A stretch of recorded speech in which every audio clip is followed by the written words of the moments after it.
Hi there, Kim here from Love Your Design, and I wanted to show you something I talked a little bit about the Sun, Mars, and Venus all being in gate 59, and now they're all in gate 40. So they don't always travel so closely together. So at the moment, that's a really big energy, and it's an energy about balancing, if you like, our masculine and our feminine, the Venus and the Mars, or our yin and our yang, or our capacity for being receptive, being maybe the void that all potential comes out of. So finding that place in ourselves where we don't have to take action, but we can really sit with this sense of what potential is waiting to be drawn out. And then the Mars energy is saying, this is the action that I can correctly take in relationship to that potential.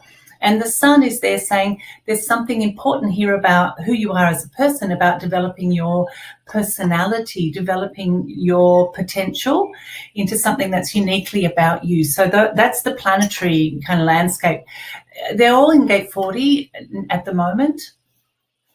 So they're here in gate 40 in the heart center, and the Earth is in gate 37. Now, this is one of the three channels in human design, which is actually made up of gates that are astrologically opposite each other. What in the Gene Keys they call programming partners, what I choose to call complementary partners or complementary gates. So they work as a polarity, like that, you know, the yin and yang symbol, how they work together. So they're like that. You can either stay in one side or the other. That's the polarity. But the correct way to work with them is that they are partners. They partner together to bring a level of integration. So that's one of these three channels that are really very, very significant within the structure of the human design chart.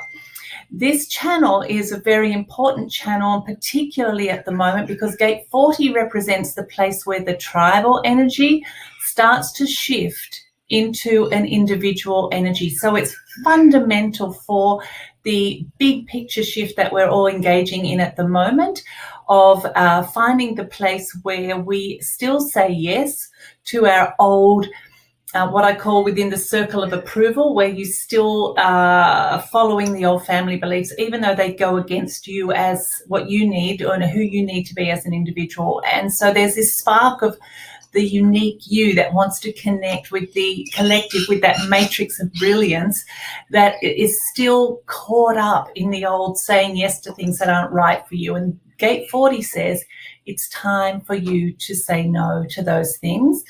It's time for you to find that spark of brilliance, and where it's been a little bit dulled because of saying yes, acquiescing, or being intimidated or bullied also in gate 40.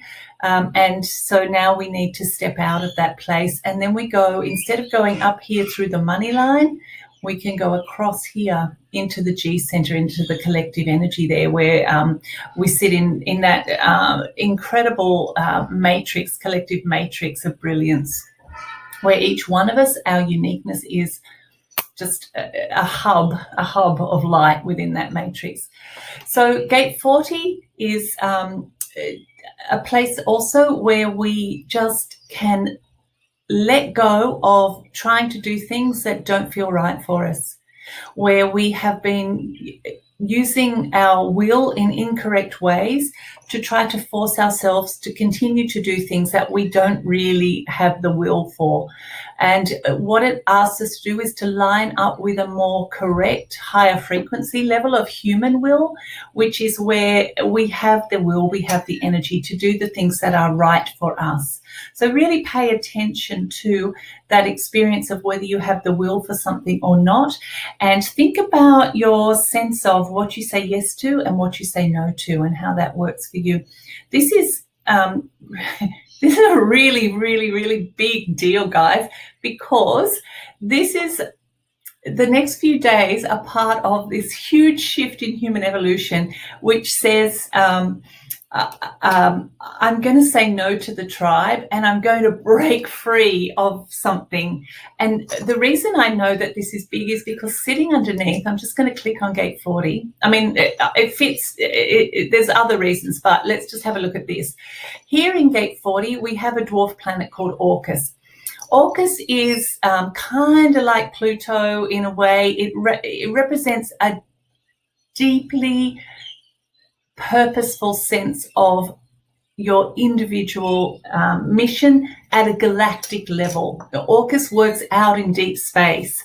So it's out past Pluto. It's part of that whole pantheon of planets that sit out beyond Pluto, which bring a new kind of creative energy to our experience of who we are, to our consciousness.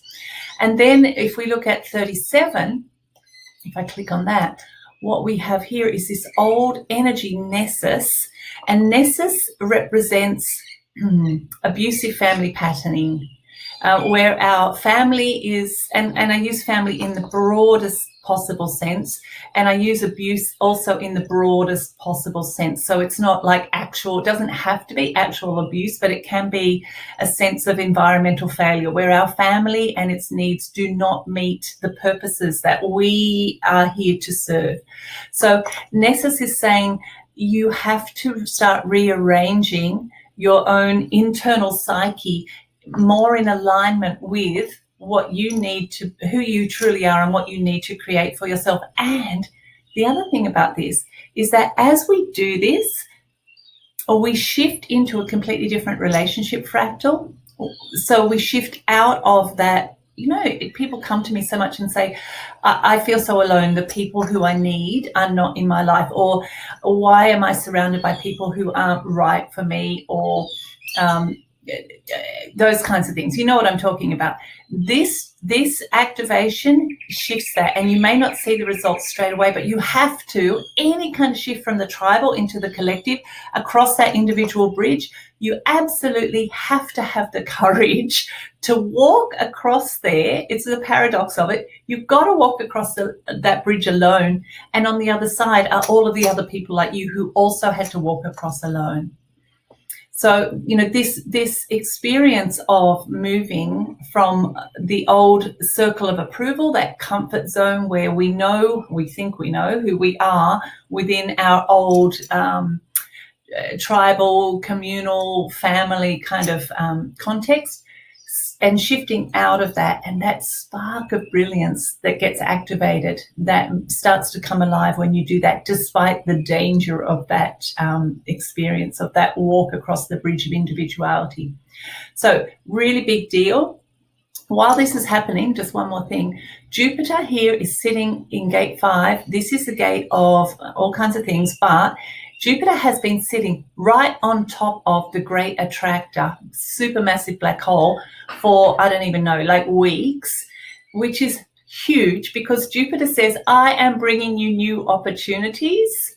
You might not know what they are, but what you might feel is this subtle sense of something calling you, and it's very specific and it's very uniquely yours,